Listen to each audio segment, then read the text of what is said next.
May 7th, 1945. The radio has just announced the end of the Second World War. For the British and the other nations now celebrating victory, prospects for the future seem bright.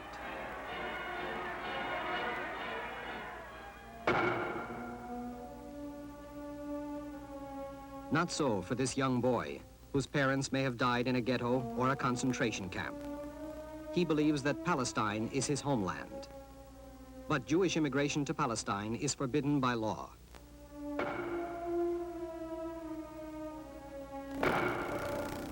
This country, populated by Arabs and Jews, is part of the British Empire, and it is the British mandate which determines the laws here. Meanwhile, remnants of the 6 million Jews annihilated by the Nazis wander aimlessly throughout Europe. Homeless, rejected by the governments of Europe and America, they are labeled displaced persons.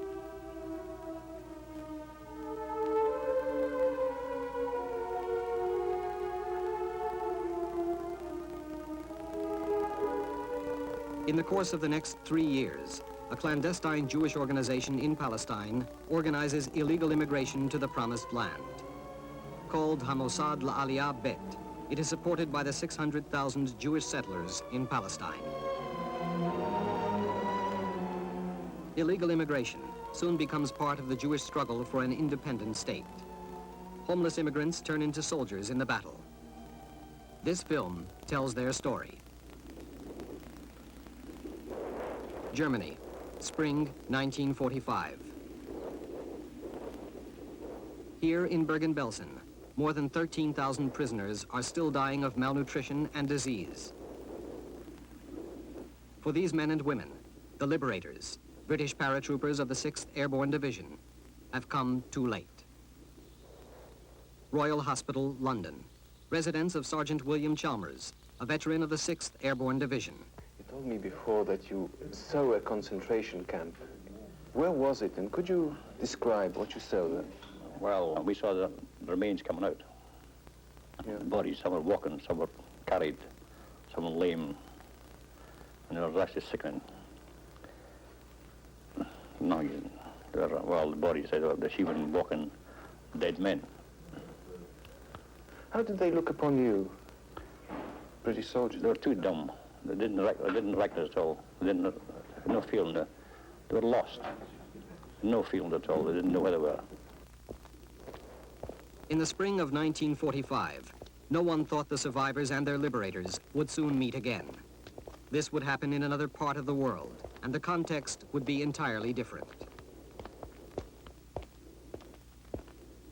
In the meantime, more than 10 million uprooted people of various nationalities are struggling their way home. Among them, Meir Volmark, a survivor of an extermination camp in Germany. It was something quite crazy. Chaos everywhere. Getting out of the camps. Suddenly free. I didn't know what to do with myself. Where should I go? Back to Poland? Should I look for my family? Where? In Germany? Poland? I was so confused. Everything seemed insane. Crazy. Chaim Preker, a survivor in the Polish forest. First thing I did after I left my hideout was to look for relatives, but I didn't find any. They had all been wiped out, all of them. Sarah Mazal, a survivor of Auschwitz. I returned to my hometown in Romania, but I realized right away that I had no reason to be there. Strangers were living in my house. Not a single member of my family remained. Why should I stay? What for? I tried to reach the town we had lived in before the war. At the border, I met people on their way back to Germany. It's dangerous in Poland, they said. People are murdering Jews who come back. They had taken our property and were refusing to give it back. Friends told me, don't go back. You're risking your life. There are anti-Semites everywhere. Sarah Preker, who survived in a convent. I traveled by train. Some Poles were sitting next to me, talking aloud. They said, if we see a Jew on this train, we will throw him out the window. I was alone, scared to death. A Polish woman sitting opposite me noticed that and figured that I must be Jewish. She motioned to me to get off with her at the next station. I stayed in her house that night. Later in the evening, she had visitors. I was lying in bed and I heard them saying, "The Jews are coming back. We should kill all of them." The next morning, I ran away. More than 1,500 Jews were murdered in Poland in the first year after the war. Pogroms took place in Slovakia, Romania, and Hungary. The worst of them was in the Polish city of Kielce.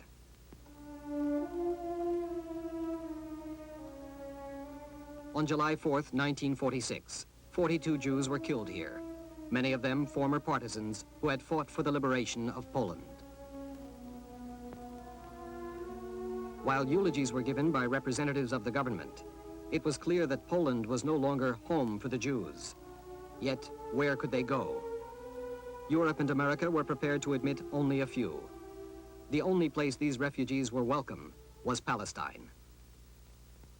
David Ben-Gurion, chairman of the Jewish Agency. Europe has become a graveyard for millions of Jews. There is no chance of rehabilitation there for the few survivors. We demand that these people be transferred to Palestine. I reiterate, we demand a transfer, an immediate transfer, a complete transfer.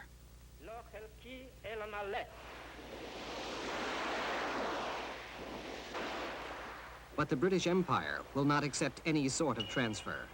Those caught aboard illegal boats are either deported or imprisoned. E.P. Horn, officer of the Criminal Investigation Department in Palestine, responsible for collecting information on illegal immigration. I think it's true that the average Anglo-Saxon, it is probably true that we are very compassionate when we see a horse whipped, and somehow or other it looks to foreigners as though we are less compassionate when we see a human being degraded, unwashed, and crying and praying in gratitude and kissing the soil of Palestine when he comes off a ship. It's a very moving experience. But still you wouldn't let them in. But we wouldn't let them in, which leads to the big question, I suppose, why? It seems to be a historical, or at any rate a traditional factor in this country. The English have a long association with the natural progression of law from its very earliest times, shall we say 200 years before William the Conqueror came, or as a round figure, the days of good King Alfred.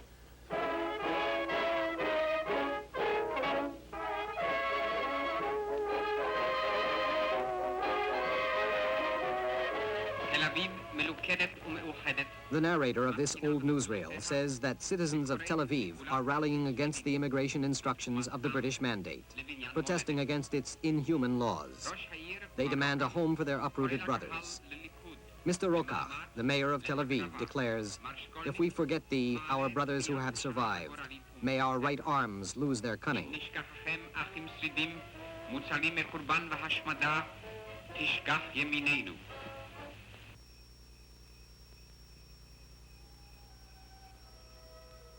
Ezra Mazal, Holocaust survivor in Romania. We crossed the Romanian-Hungarian border at night. The Russian soldiers there pretended not to notice us. We had bribed them. We had no leaders and no one had organized us. It was all spontaneous. Those were the first months after the war. We got together by ourselves, a handful of desperate refugees. All we knew was that rumor had it that boats were waiting in Italian harbors to take us to Palestine. We had nothing to lose, so we tried to reach Italy.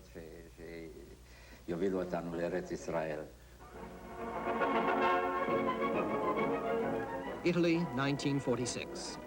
Units of the Jewish Brigade are still stationed here. 2 years ago, they had fought side by side with the British against the Nazis. Now they have become a cover for the agents of the Mossad La'aliyah Bet. The Mossad activists coming from Palestine gather the refugees here and prepare them for immigration. The chaotic and spontaneous flight from Europe is gradually becoming an organized exodus.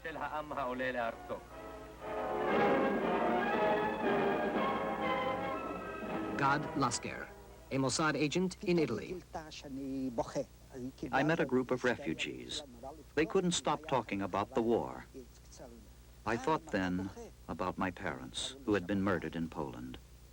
I started to cry. I covered my face so that they wouldn't notice. Suddenly, one of the young women saw the tears running down my cheeks. "You're crying," she exclaimed.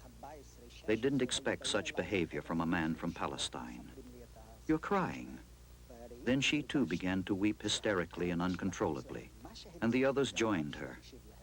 I understood then that the most important thing we could do was just to sit with them and to listen.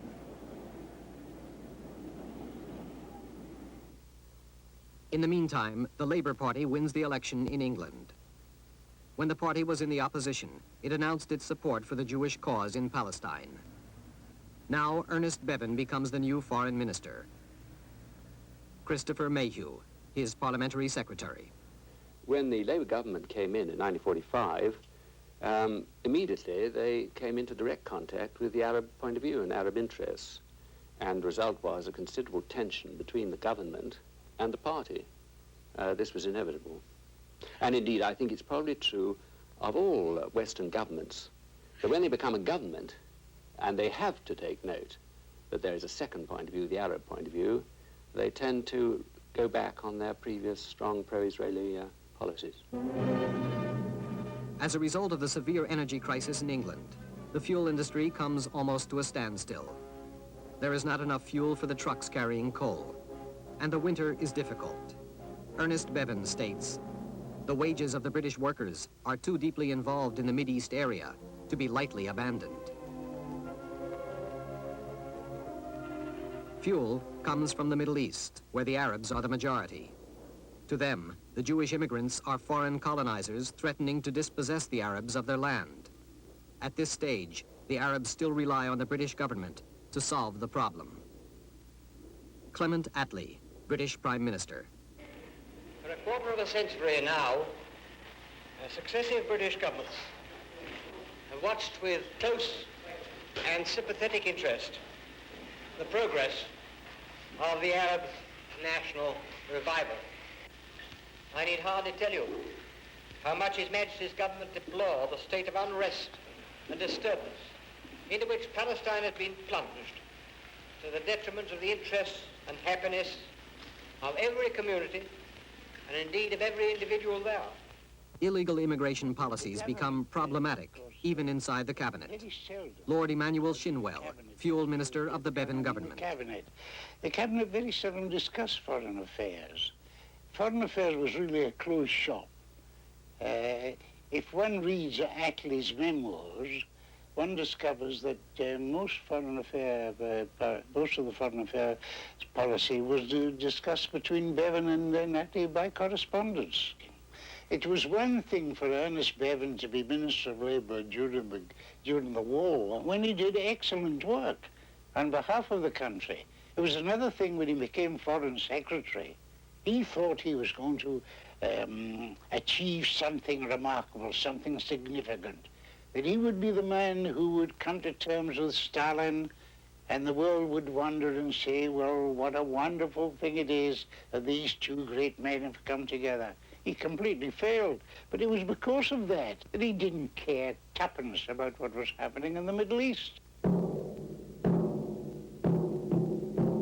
Meanwhile, in Haifa Harbor, where the famous cruiser Ajax was lying, action to implement Downing Street's new edict was being taken. That small sailing vessel had arrived with no less than 210 men, 148 women, and 177 children, traveling, of course, under almost impossible conditions. On the quay, strong preparations have been made to guard against any possible trouble. All went comparatively smoothly, however, many of the people being in no shape to resist the order, even if they meant to. One old man took the opportunity of kissing the ground of the promised land on his way to board the Empire Haywood. Reports indicate that the real culprits are not so much these immigrants themselves, but rather the agents in many European countries who arrange their transport to Palestine at a price. Meanwhile, disturbing rumors reach the Foreign Office. Ben-Gurion demands an immediate concentration of 250,000 refugees in Germany. Apt to become primary ammunition for Zionist propaganda, this concentration must be stopped. The British search for means to halt the Jewish exodus from Eastern Europe.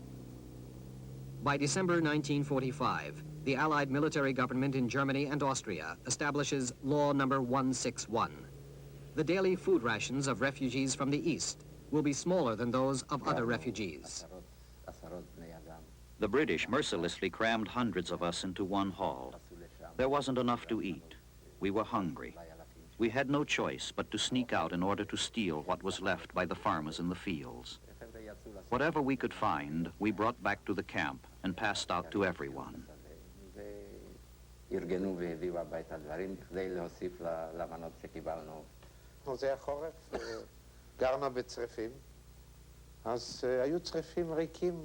was cold.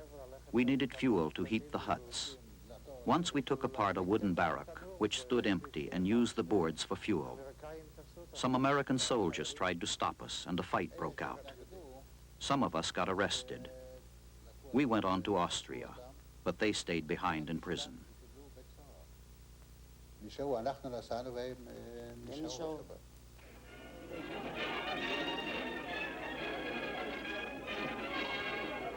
At cocktail parties at the United Nations, the displaced persons problem is still being discussed without results.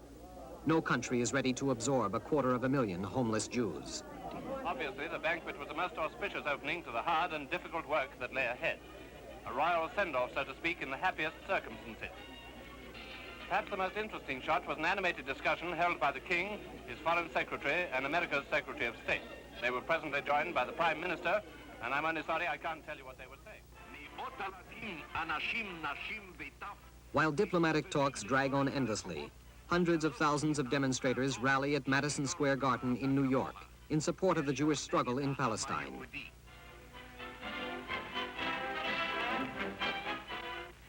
Their slogans accuse the British government and the Wall Street businessmen of complicity in a petrol scheme which is bound to victimize the Jewish people.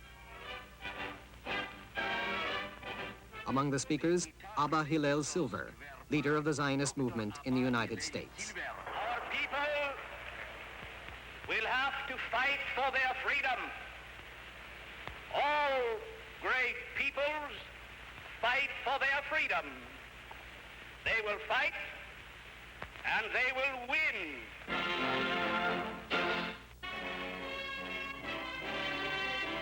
Forcible measures designed to meet the explosive situation in Palestine included a strict curfew at Haifa. Streets were deserted as military control endeavored to stamp out violence and round up fanatics. A number of people believed to have taken part in an attack on Haifa's railway yards on the 17th of June were being brought to trial. There were 20 men, and their arrival gave evidence of the precautions taken against the possibility of escape, as well as the strong guard placed on the courthouse ready to deal with any outbreak. The male prisoners are seen going in. Most of the time they were singing and continued to sing in the court. 4 girls followed. They were accused of the same crime and they adopted the same tactics in court, so the trial eventually continued without them. The sack contains evidence in the form of weapons. You saw what happened to the Jews during the war in the camps. Yeah. Didn't it influence your judgments, your points of view? It did, yes. I mean, I thought the Jewish prosecution, but then the prosecution for the Jew on the British soldier, it was similar. They were brutal sometimes. Murder, shooting down innocent persons in the street, booby traps, mines. It was a constant battle with the unseen force. He was all a battle, wasn't he? Eh? He was a battle with everybody. Musa Cohen, member of the Irgun resistance. Here you can see the size of the bomb, a 1-ton barrel full of explosives with rubber wheels so that it would roll from the truck to the building and stick onto it. We chose the Haifa police for a target because we knew that they kept their files about illegal ships. That same day was my 21st birthday. There were two of us in the truck. My friend was sitting next to me holding hand grenades. I kept humming, "Happy birthday to you." So he asked me, "Is it your birthday today?" When I replied that it was, he said, "What a wonderful present the Irgun gave you, a chance to be born and to die on the same day." The recent outrage by Palestine terrorists, the one-ton bomb attack on the Haifa police station, underlines the burden that Britain has been carrying alone. Once again, perfectly innocent British lives were lost. The funeral of the British police victims, held with full honours, lends poignant emphasis to the urgency of international decision over Palestine.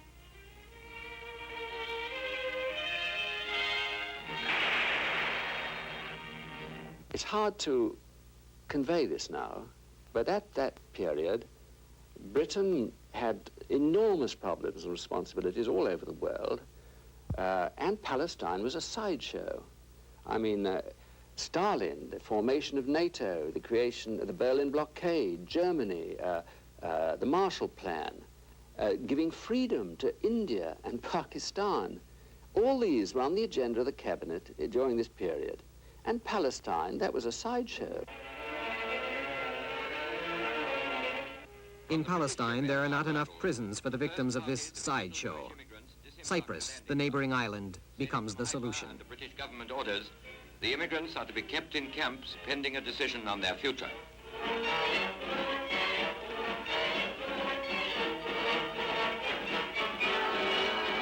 To the refugees, there is an inevitable and tragic irony to this enforced internment. It comes at the end of their long journey from European persecution, and when they were within sight of the land they look upon as a national home. Many accept their situation philosophically.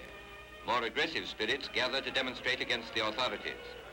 Jostled around in the flurry, the camera records the urgency and unrest which personify the unhappy question of Palestine. Through it all, British troops stand by.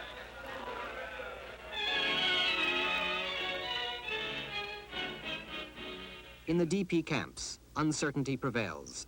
No one knows what the future will bring.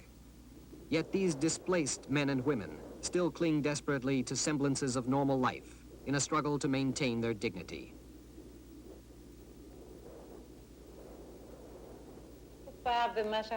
We were married in a camp near Graz. It wasn't much of a wedding. We were so young. We had just gotten out of concentration camps. We were lonely, and we had nothing in the world. Everyone wanted to belong to someone. There were all sorts of marriages, couples which were suited to each other, and couples who just wouldn't work. There were old men who married young girls, and young boys who married older women. These caused many tragedies later. But that's how it was. We were still wandering from camp to camp when our son, Ben Sion, was born. David Horowitz, a member of the executive committee of the Jewish Agency. The displaced persons were, without a doubt, our major political weapon. They became the central feature of our propaganda. Sometimes, when the British seized an illegal immigration ship, the refugees on board organized militant resistance. There were real battles.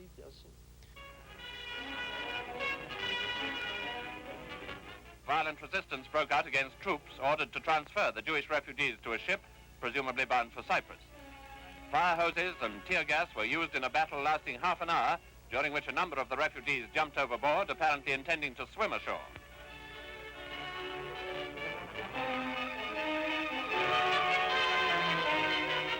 Movie Turn's cameramen, together with many press representatives, were not permitted to witness the battle. They were kept a long way off behind barbed wire barriers until all was over. The official reason given was that it's dangerous and you might get your cameras damaged. What is needed more than ever is a high-level solution to the apparently insoluble problem of Palestine.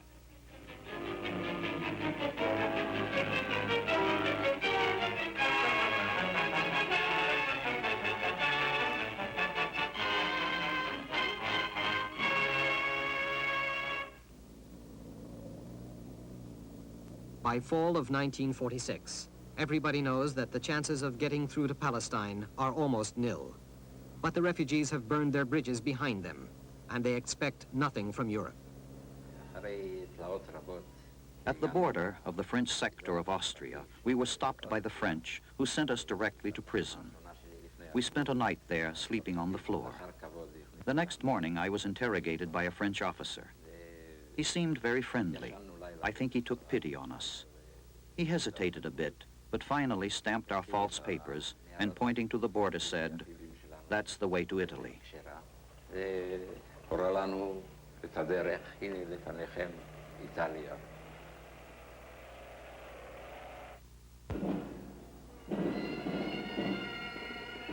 But in Italy of 1946, the British occupation forces are still in control of the borders and the ports. Yet at the same time, tens of thousands of displaced persons continue their clandestine trek across Europe. It is impossible to stop them.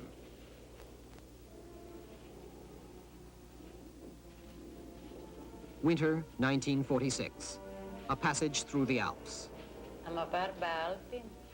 It was tough. Winter. We had to trudge for hours through the snow, hungry and frozen. We were exhausted, very exhausted. We had to cross a river. We were young girls. We were very frightened. So the men lay down in the water, formed a living bridge, and that's how we crossed. It wasn't that deep, but it was cold. It sure was cold. The girls didn't feel it because they were walking on us, but we felt it all right. I was soaked to the bone, and no clothes to change, just what I wore. But by the time we reached Italy, the clothes had dried.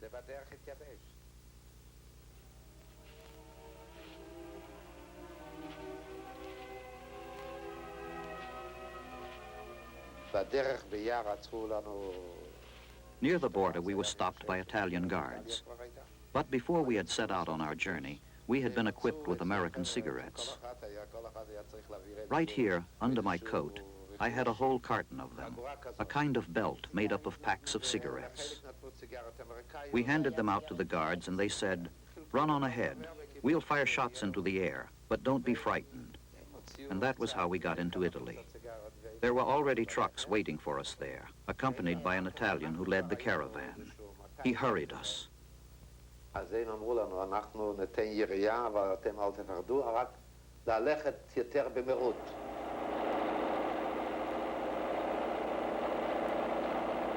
Any Italian who helped the refugees could expect to be tried and imprisoned if caught by the British. Alberto Ligobi, a former officer in Mussolini's army, deserted to the lines of the anti-fascist partisans during the course of the war. Later, he became a displaced persons convoy leader. First of all, I was, like a lot of Italians, we were very shocked about the movement they made Mussolini to follow Hitler in prosecuting the Jews. There were some friends who were very good officers, they were Jewish, they were sent out of the army, just because that. Well, this problem shocked the Italians very much, and especially in the army. In the army, a lot of officers from were Jewish for religion. They were very good. They did their job even better than the Catholics. So why? We couldn't understand that. That was a word on the back of our. So that was one reason, maybe the principal one. The second one was because it was forbidden. I like forbidden things.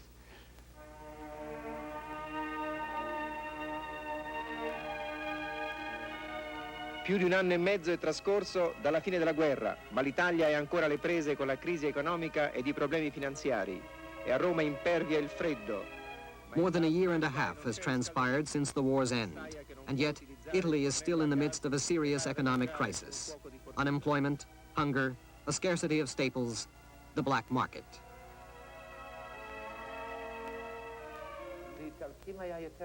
It wasn't any easier for the Italians than for us. They used to come to us in the camps to ask for bread. They would come into our kitchen with buckets, and we would give them leftovers. By that time, we were already getting more or less steady supplies from the joint. But when we didn't have any food, they shared the little they had with us. We became great friends with the Italians, wonderful people. Maria Grazia Bergiacchi, a resident of La Spezia.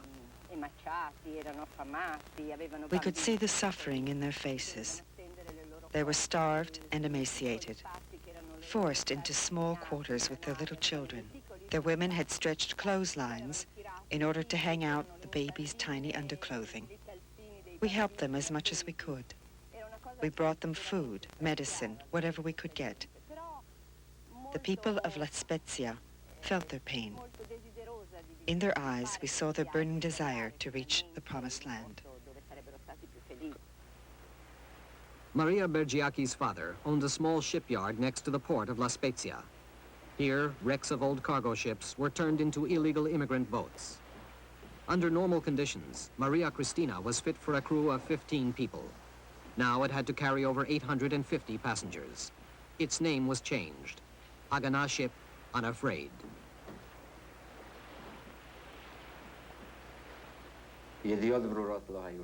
We had no idea when the ship was supposed to leave. We were on standby all the time.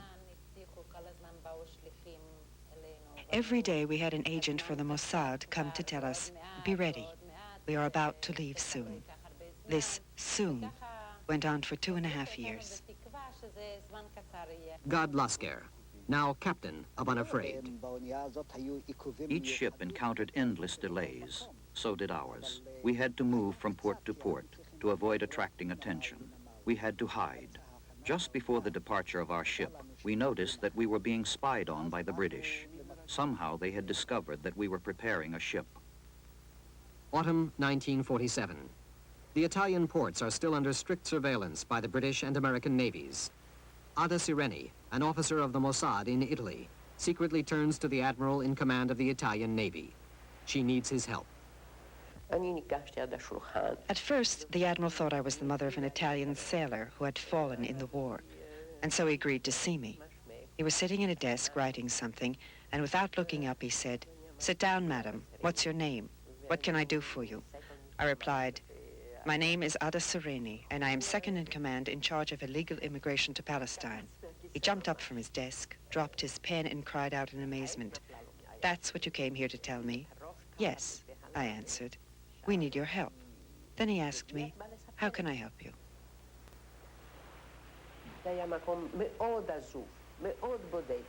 He found us a beach 120 kilometers north of Rome. It was a lonely and deserted place, completely isolated. In addition, the admiral ordered the villagers in the area not to notice a thing. All we had to do now was to get the ship there and organize the transportation of hundreds of passengers.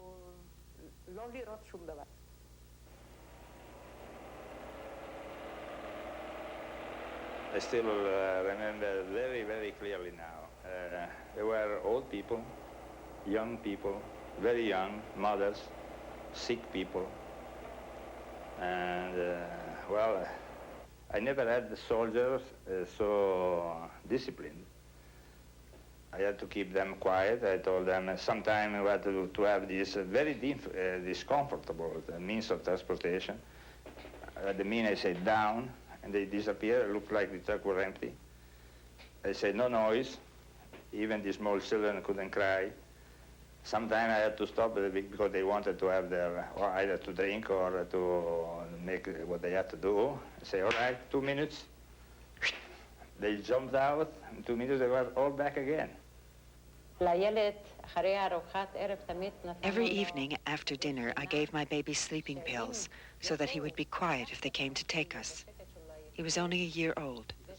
Night after night, we expected to leave. Night after night, I gave him sleeping pills.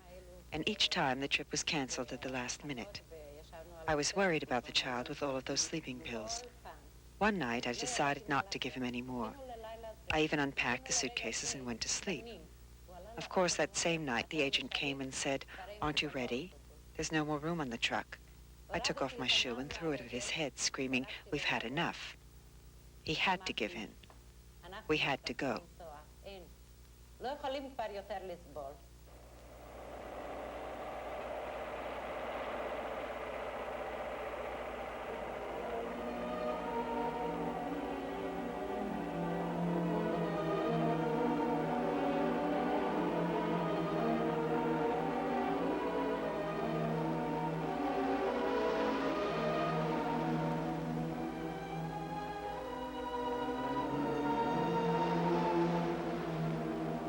The ship's crew consists of young men and women who have snuck into Italy from Palestine. Among them, Tzipora Rosen, the ship's radio operator. We helped them climb on deck and get settled in the ship's belly. Of course, there was very little room inside. There was a great deal of pushing going on. People were squabbling about who would get the comfortable places, and they were afraid of losing their things. They didn't have much, but what they had was all of their worldly belongings. It was very difficult.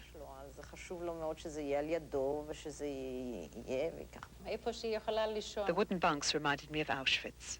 The space was so narrow that a child couldn't even stand up in it.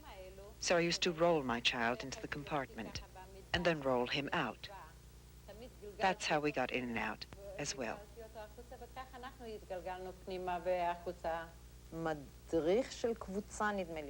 I'll never forget it. We had to finish the operation before dawn, so we rushed them. And then one of the refugees turned to me and said, "You're just like the Nazis." I'll never forget those words. But what could we do? We had to carry out the mission in the dark in order to set sail before sunrise. Otherwise, we would be detected.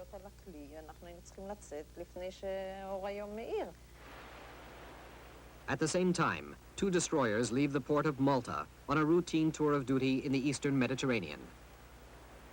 James Randall, a sailor in the Royal Navy, on the deck of the destroyer Verula. We were supposed to be fishery protection patrol. But whose fishing boats we were protecting, I wouldn't know, because as far as I know, as I said to you before, that none of our fleets ever used to go out there. And why weren't you told what the real purpose of these searches was? You don't know our Admiralty, that's all I've got to say. They never tell you anything to the last minute. I mean, it's like going to sea with sealed orders.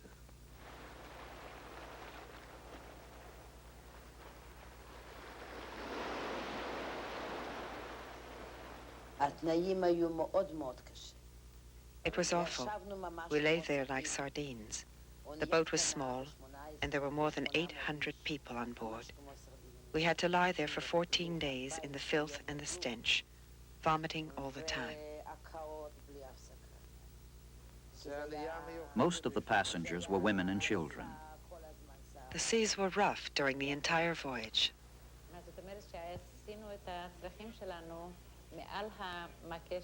We had to relieve ourselves over the railing of the ship. You can imagine the constant fear of falling overboard, not to mention the unpleasantness and the shame.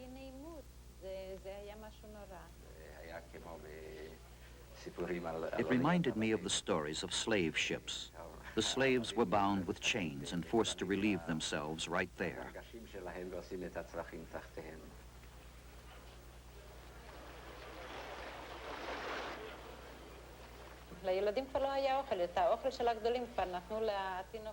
When the baby food was gone, we fed our son what the adults were eating, triangular-shaped cheeses covered with mold and crackers that were as hard as a rock. That was the baby food. The water smelled of kerosene. Even the adults couldn't drink it. We washed our diapers in seawater, which made them stiff and irritating. The baby suffered a great deal. He broke out in hives between his legs, and all of the skin there peeled off.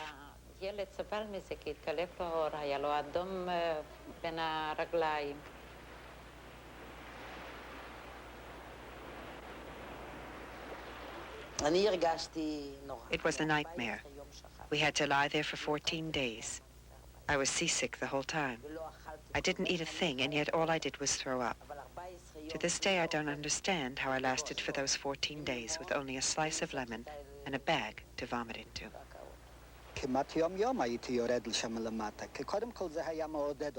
I spent most of the time in the belly of the ship. That was my duty as its commander, and it was necessary for the morale. We had to collect vomit with our hands and then remove it in buckets. The refugees on duty were too sick to handle the job alone. Once a young girl saw me doing this and wouldn't let me touch it. She insisted on picking it up herself, but she was vomiting at the same time, vomiting and picking it up. It went on endlessly, vomiting and picking it up, and she wouldn't let me touch it, no matter how I protested.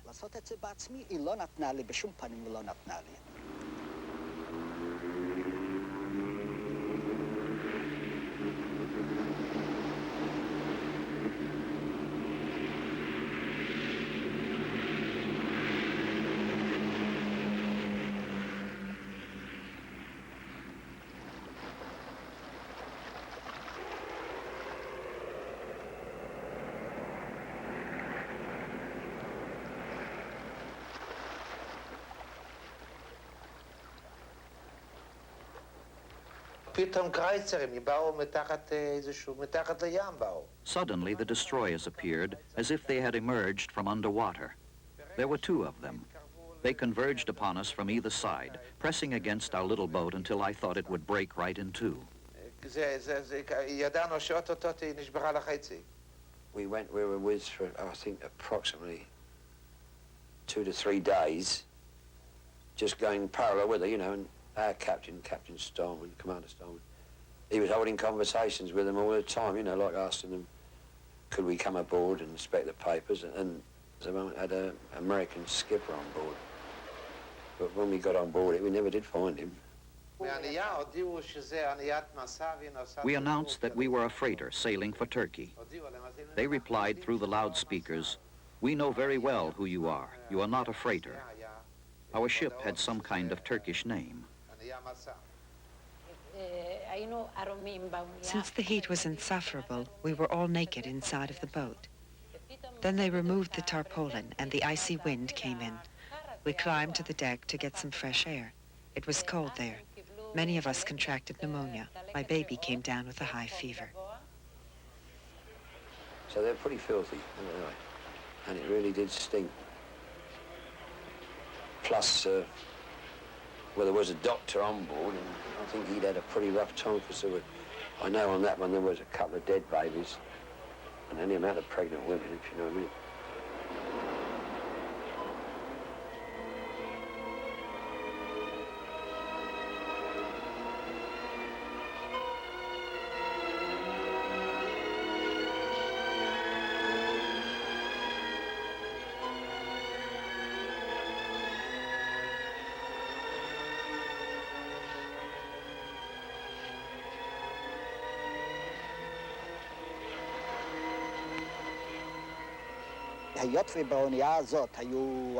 Since there were many women and children on board, the orders were not to use force, but to resist passively.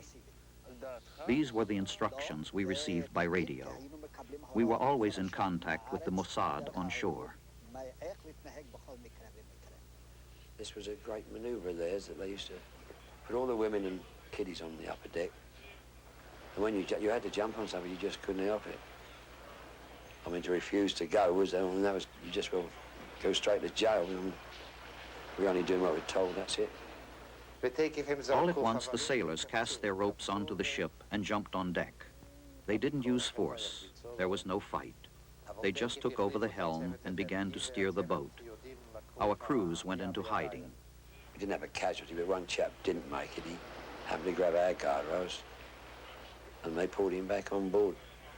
And another one, they had a little, like a 10-foot dinghy, their lifeboat, and he hit the crossbar and spun around it, but dropped back on the legal ship. And actually, I was very lucky there, because I jumped onto the bridge and the whole blooming bridge collapsed, but the lads pulled me up on board, you know.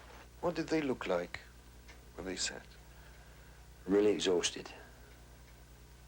But they were in the 3-mile limit and they could see Mount Carmel. And to them, that was home. I presume so anyway. And I believe I did tell you that once they came in to sight of Hyper Harbour, where, as you know, Mount Carmel was over the back there, they all stood up and just sang what they were singing, God alone knows, but there was crying, you know, weeping, as you might say, but they were all facing Mount Carmel and singing away to their heart's content. And I don't think you could have sunk the ship, they wouldn't have moved. It's quite touching, actually.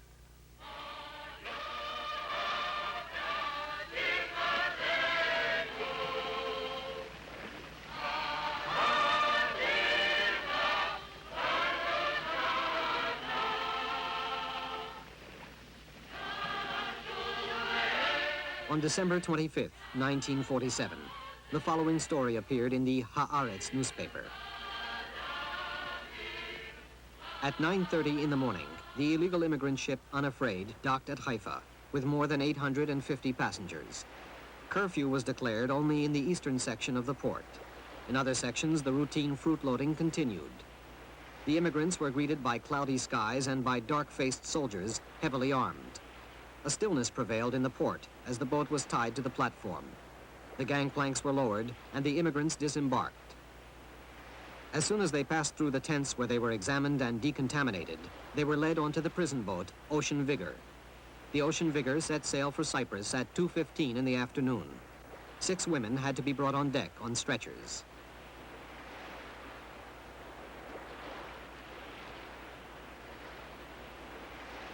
Do you think it was morally justified to bring these packed ships?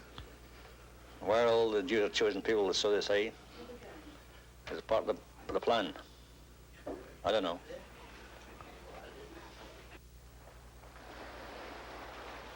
And don't you think there was a certain justification to the both immigrants and those who supported them in Palestine after all the suffering of the... No, I do not. I think we confuse justification with law and order.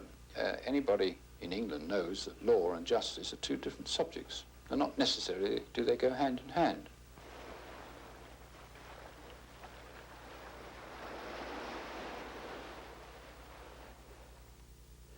Don't ask for more than is possible for you to get peacefully, because in the end, you can't win.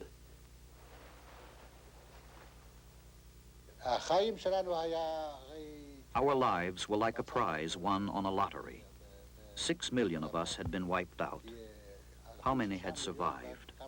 So if our lot was to live, we wanted to live as free men.